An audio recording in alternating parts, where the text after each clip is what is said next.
कच्छ की धरती पर देश की सेनाओं के साथ, सीमा सुरक्षा बल के साथ आपके बीच दीपावली ये मेरा सौभाग्य है।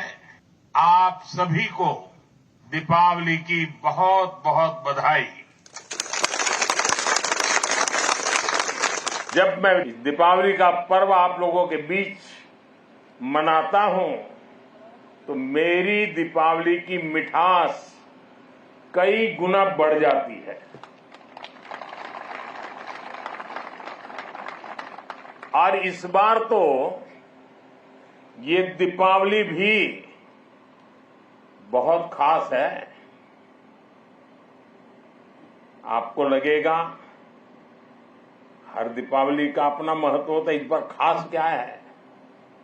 खास है अयोध्या में प्रभु राम 500 साल बाद फिर से अपने भव्य मंदिर में विराजमान हुए हैं।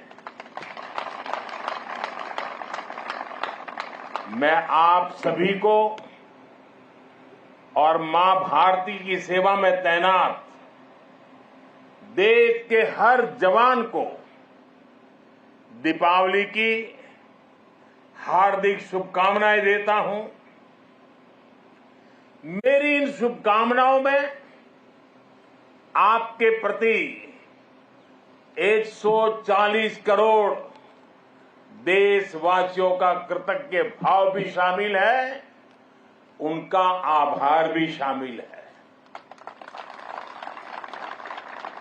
साथियों, मातृभूमि की सेवा का ये अवसर बड़े सौभाग्य से मिलता है।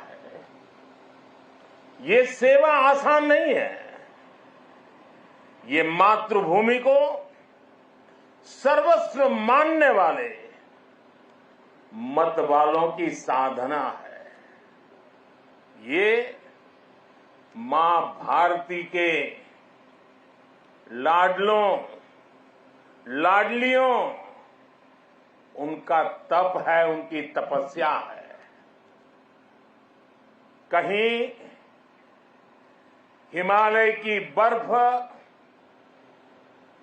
और ग्लेशियर का शून्य से नीचा तापमान, कहीं नसों को जमाने वाली ठंडी रातें, कहीं गर्मियों में तपता हुआ रण का रेगिस्तान, आग बरसता हुआ सूरज, कहीं धूल भरी रेतीली आंधियां,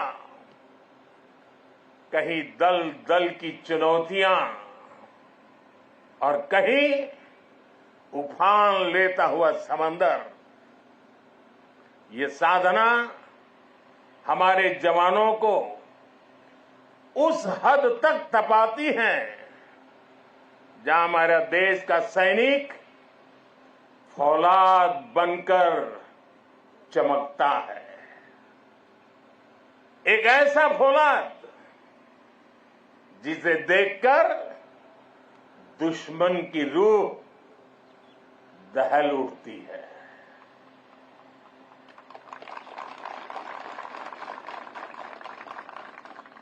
दुश्मन भी आपको देखकर सोचता है कि जो ऐसे क्रूरतम प्रहारों से विचलित नहीं हुआ, उसे भला कौन हरा पाएगा। आपकी यह अटल इच्छा शक्ति, आपका यह अथाह शौर्य, पराक्रम की पराकाष्ठा, देश जब आपको देखता है तो उसे सुरक्षा और शांति की गारंटी दिखाई देती है। दुनिया जब आपको देखती है तो उसे भारत की ताकत दिखाई देती है, और दुश्मन जब आपको देखता है तो उसे बुरे मंसूबों का अंत दिखाई देता है। आप जब जोश में दहाड़ते हैं तो आतंक के आका कांप जाते हैं। ये है मेरी सेना का, मेरे सुरक्षा बलों का पराक्रम। मुझे गर्व है हमारे जवानों ने हर मुश्किल से मुश्किल मौके पर अपने इस सामर्थ्य को सिद्ध किया है। साथियों, आज जब मैं कच्छ में खड़ा हूं तो यहां हमारी नेवी का जिक्र भी उतना ही स्वाभाविक हो जाता है। ये गुजरात का समुद्री तट देश की बहुत बड़ी ताकत है। इसलिए यहां की समुद्री सीमा भारत विरोधी षड्यंत्रों का सबसे ज्यादा सामना करती है। कच्छ के इसी क्षेत्र में भारत की अखंडता का उद्घोष करती ये सर क्रीक भी है। अतीत में इस क्षेत्र को रणभूमि बनाने की कोशिशें भी हुई। देश जानता है सर क्रीक पर दुश्मन की नापाक नजरें कब से टिकी है, लेकिन देश निश्चिंत भी है क्योंकि सुरक्षा में आप तैनात है।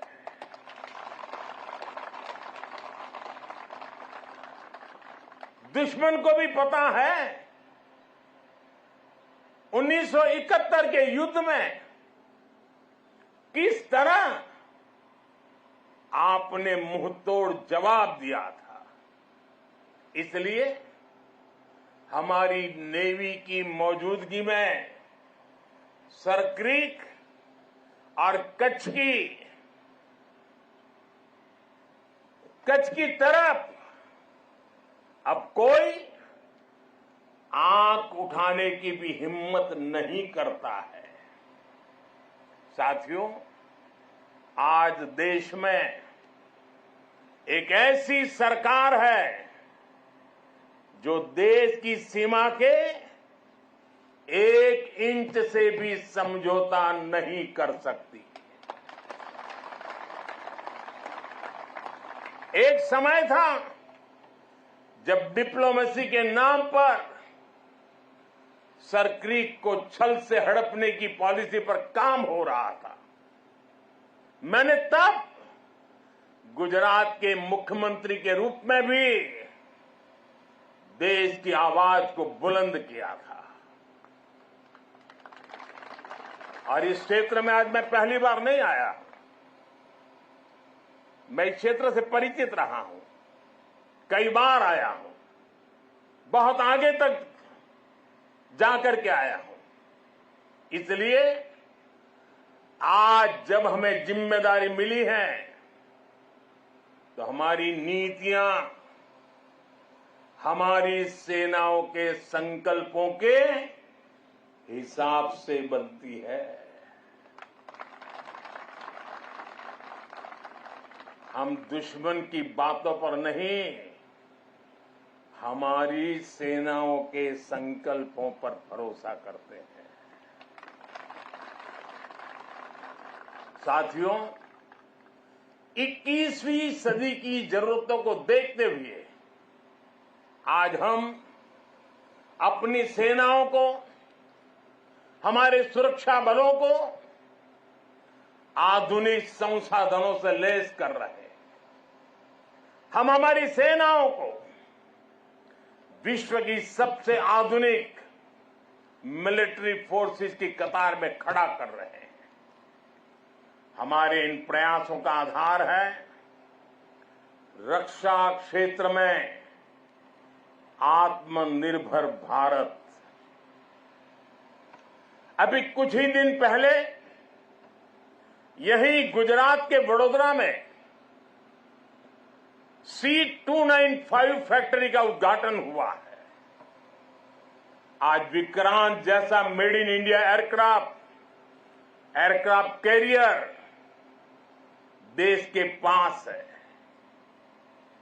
आज भारत में अपनी सबमरीन बनाई जा रही है।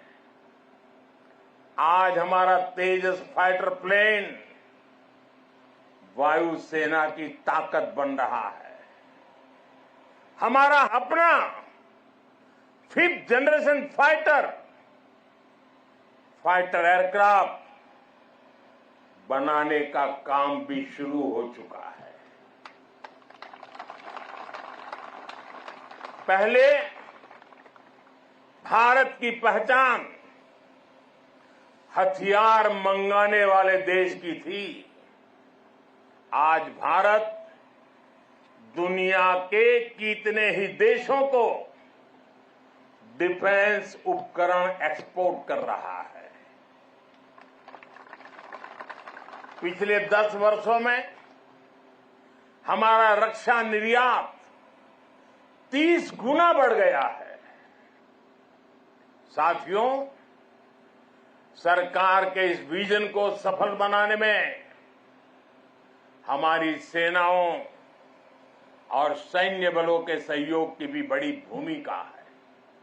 हमारे सुरक्षा बलों की बहुत बड़ी भूमिका है। मैं देश की सेनाओं को, मैं देश के सुरक्षा बलों को बधाई दूंगा कि उन्होंने 5000 से अधिक सैन्य उपकरणों की लिस्ट बनाई है जो वो अब विदेश से नहीं खरीदेंगे। इससे सैन्य क्षेत्र में आत्मनिर्भर भारत अभियान को नई गति भी मिली है। साथियों, आज जब न्यू एज वॉरफेयर की बात होती है तो ड्रोन टेक्नोलॉजी उसका एक अहम टूल बन गई है। हम देख रहे हैं युद्ध में शामिल देश आज ड्रोन टेक्नोलॉजी का जमकर इस्तेमाल कर रहे हैं। ड्रोन से निगरानी हो रही है, ड्रोन से खुफिया जानकारी जुटाई जा रही है।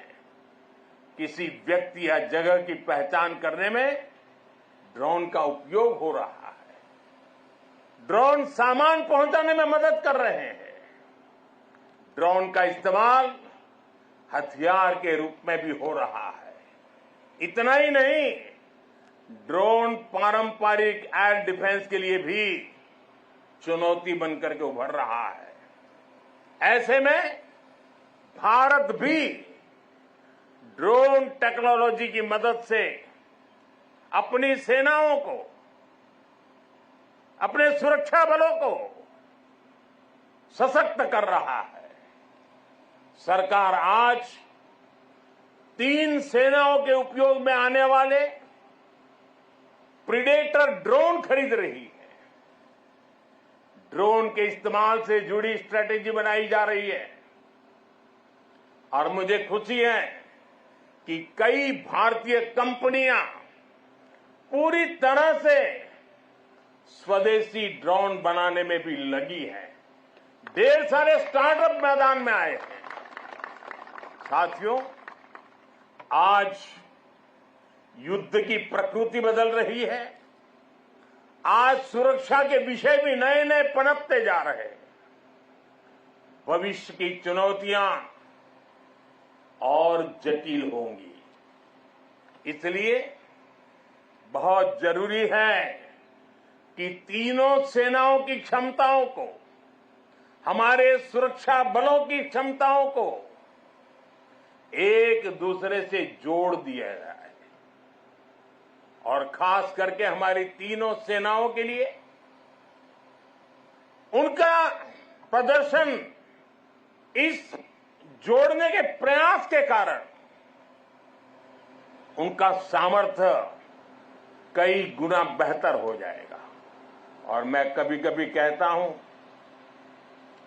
कि एक आर्मी, एक एयरफोर्स और एक नेवी हमें एक नजर आते हैं, लेकिन उनका जब संयुक्त अभ्यास होता है तो एक नहीं 111 नजर आते हैं। सेनाओं के आधुनिकीकरण की इसी सोच के साथ chief of defence staff CDS की नियुक्ति की गई है। इसने देश की सेनाओं को मजबूत करने में बड़ी भूमिका निभाई। अब हम इंटीग्रेटेड थिएटर कमांड की दिशा में बढ़ रहे हैं। इंटीग्रेटेड थिएटर कमांड के लिए एक ऐसा मैकेनिज्म तैयार कर लिया गया है जिससे सेना के तीनों अंगों के बीच और बेहतर तालमेल होगा। साथियों, हमारा संकल्प है नेशन फर्स्ट, राष्ट्र प्रथम।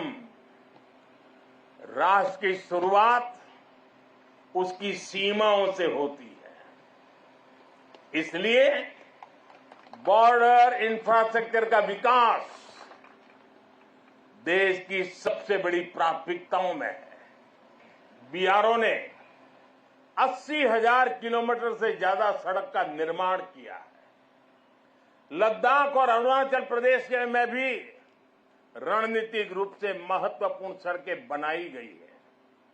पिछले 10 वर्षों में बीआरओ ने 400 के आसपास बड़े पुल बनाए हैं। आप जानते हैं, देश के सबसे दूर दराज के इलाकों में ऑल वेदर कनेक्टिविटी के लिए हमारी सेनाओं के लिए टनल कितनी महत्वपूर्ण है। इसलिए पिछले 10 वर्षों में अटल और सेला जैसी सामरिक महत्व की अनेकों बड़ी सुरंगों का निर्माण पूरा किया है। बीआरओ देश के अलग अलग हिस्सों में टनल बनाने के काम को तेज गति से पूरा कर रहा है। साथियों, हमने सीमावर्ती गांवों को आखिरी गांव मानने की सोच भी बदली है। आज हम उन्हें देश का प्रथम गांव कहते हैं। आखिरी गांव नहीं, वो प्रथम गांव है। वाइब्रेंट विलेज योजना के तहत देश के प्रथम गांवों का विकास किया जा रहा है। वाइब्रेंट विलेज यानी सीमा पर बसे ऐसे वाइब्रेंट गांव जहां वाइब्रेंट भारत के प्रथम दर्शन हो। हमारा देश का तो ये विशेष सौभाग्य है कि हमारे ज्यादातर सीमावर्ती इलाकों को प्रकृति ने विशेष आशीर्वाद दिया है। वहां पर्यटन की अपार संभावनाएं हैं। हमें उसे तराशना है, निखारना है। इसके जरिए इन गांवों में बसे नागरिकों का जीवन बेहतर होगा, उन्हें नए अवसर मिलेंगे। वाइब्रेंट विलेज अभियान के जरिए हम ये होता देख रहे हैं। आप ही के यहाँ आसपास के जो दूर दराज के आखिरी गांव कहे जाते थे, जो आज पहले गांव है, वहां सीवीड का काम आपकी नजरों के सामने तेजी से बढ़ रहा है। बहुत बड़ा आर्थिक नया एक क्षेत्र खुल रहा है। यहां मैंग्रोव के पीछे एक बड़ी ताकत हम लगा रहे हैं। वो देश के पर्यावरण के लिए तो बहुत सुनहरा अवसर है, लेकिन ये मैंग्रोव के जो जंगल तैयार होंगे वो यहां के टूरिस्टों के लिए, और जैसे धोरडो में रणोत्सव ने पूरे देश और दुनिया को आकर्षित किया है, देखते ही ये इलाका टूरिस्टों का स्वर्ग बनने वाला है, आपकी आंखों के सामने बनने वाला है। साथियों, इस विजन को आगे बढ़ाने के लिए हमारी सरकार के मंत्री भी सीमावर्ती वाइब्रेंट विलेज में जा रहे हैं। आज वो वाइब्रेंट विलेज में रुकते हैं जहां ज्यादा से ज्यादा समय बिताते हैं। ऐसे में देश के लोगों में भी इन गांवों को लेकर आकर्षण बढ़ रहा है, उत्सुकता बढ़ रही है। साथियों, राष्ट्रीय सुरक्षा के साथ एक और पहलू जुड़ा हुआ है जिसकी उतनी चर्चा नहीं होती। ये है बॉर्डर टूरिज्म, और इसमें हमारे कच्छ के पास अपार संभावनाएं हैं। इतनी समृद्ध विरासत, आकर्षण और आस्था के इतने अद्भुत केंद्र और प्रकृति की अद्भुत देन। गुजरात में कच्छ और खंभात की खाड़ी के मैंग्रोव फॉरेस्ट बहुत महत्वपूर्ण है। गुजरात के समुद्री तटों पर समुद्री जीवों और वनस्पतियों का पूरा इकोसिस्टम है। सरकार ने भी मैंग्रोव के जंगलों के विस्तार के लिए कई कदम उठाए हैं। पिछले वर्ष लॉन्च की गई मिस्टी योजना पर सरकार तेजी से काम कर रही है। साथियों, यूनेस्को वर्ल्ड हेरिटेज साइट में हमारा धोलावीरा ये भी शामिल है, और वो तो हमारे देश के हजारों साल के सामर्थ्य की पहचान है।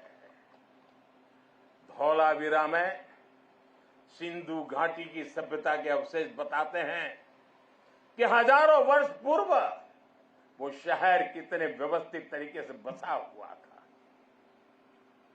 यही गुजरात के समुद्र से थोड़ी दूरी पर लोथल जैसे व्यापारिक केंद्रों ने भी एक समय में भारत की समृद्धि के अध्याय लिखे। लखपत में गुरु नानक देव जी की चरण रज है। कच्छ का कोटेश्वर महादेव मंदिर हो, माता आशापुरा का मंदिर हो, काला डूंगर पहाड़ी पर भगवान दत्तात्रेय का साक्षात दर्शन होता हो, या फिर कच्छ का रण उत्सव या सर्किट को देखने का उत्साह।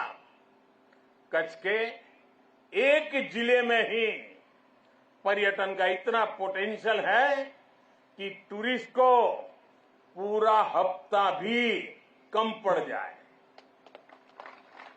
उत्तर गुजरात की सीमा पर नड़ाबेट में हमने देखा है कि कैसे बॉर्डर टूरिज्म लोगों में छाया हुआ है।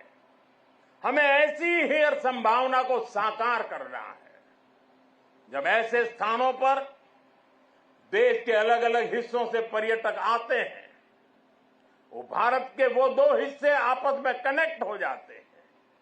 वो पर्यटक अपने साथ राष्ट्रीय एकता का प्रवाह लेकर आता है और राष्ट्रीय एकता की ऊर्जा लेकर जाता है, और यहां एक भारत श्रेष्ठ भारत की भावना को जीवंत कर देता है, अपने क्षेत्र में जाकर के भी कर देता है।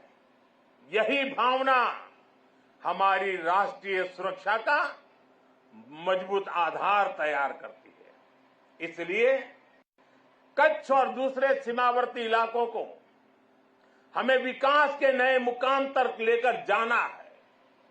जब हमारे सीमावर्ती क्षेत्र विकसित होंगे, वहां सुविधाएं होंगी, तो इससे यहां तैनात हमारे जवानों का लाइफ एक्सपीरियंस भी बेहतर होगा। साथियों, हमारा राष्ट्र जीवंत चेतना है, जिसे हम मां भारती के रूप में पूजते हैं। हमारे जवानों के तप और त्याग के कारण ही आज देश सुरक्षित है, देशवासी सुरक्षित है। सुरक्षित राष्ट्र ही प्रगति कर सकते हैं। इसलिए आज जब हम विकसित भारत के लक्ष्य की ओर इतनी तेजी से बढ़ रहे हैं, तो इसमें आप सब इस स्वप्न के रक्षक हैं।